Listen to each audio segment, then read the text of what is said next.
அல்லாஹுடைய தூதர் ஸல்லல்லாஹு அலைஹி வஸல்லம் அவர்களுக்கு வாழ்வு சிரமமாக இருக்கும் நேரமெல்லாம், சிரமங்களால் அவர்களுடைய வாழ்வு இறுக்கமாகும் போதெல்லாம் அல்லாஹுவை அழைக்கக்கூடிய பிரார்த்தனைகளில் மிக முக்கியமான பிரார்த்தனை இது.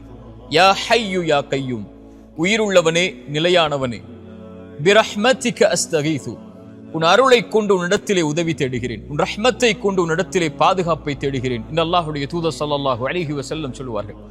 ஏன் அல்லாஹுடைய தூதர் தன்னுடைய சிரமமான நேரத்தில் அல்லாஹுவை அழைக்கும் போது அல் ஹை அல் கையூம், நீ உயிருள்ளவன் நிலையானவன் என்று அழைக்கிறார்கள் தெரியுமா?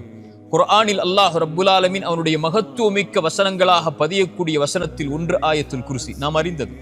அந்த ஆயத்துல் குர்சியில் அல்லாஹ் அவனுடைய தன்மையில் மேன்மையான தன்மையை கொண்டுதான் அந்த வசனத்தை துவக்கம் செய்கிறான். அல்லாஹுல்லதி லா இலாஹ இல்லாஹு அல் ஹை அல் கையூம், அவன் உயிருள்ளவன் நிலையானவன் என்று அல்லாஹ் ரப்புல் ஆலமீன் அவனுடைய மகத்துவமிக்க வசனத்தில் அல்லாஹ் கூறும்போது அல் ஹை அல் கையூம் அல்லாஹுடைய மகத்துவமிக்க தன்மைகளில் ஒன்று. அவன் உயிருள்ளவன், அவன்தான் எல்லாவற்றிற்கும் உயிர் கொடுக்கக்கூடியவன். மரணித்ததற்கு பிறகு மீண்டும் அவன்தான் உயிர் கொடுத்து எழுப்பக்கூடியவன். இறந்துவிட்ட உள்ளங்களுக்கும் சரி, இறந்துவிட்ட வாழ்விற்கும் சரி, உயிர் வேண்டுமென்றால் அல் ஹை அவன் உயிர் கொடுக்க வேண்டும். அல் கையூம் நிலையில்லாமல் வாழ்வு தடுமாறும் போது, வாழ்வு அங்கும் இங்கும் ஏறி இறங்கும் போது, சிரமங்களால் வாழ்வு சூழப்படும் போது, இருள்களை கொண்டு வாழ்வு அடைக்கும் போது அல் கையூம் அவன் ஒருவன் தான் அதை நிலைப்படுத்த முடியும்.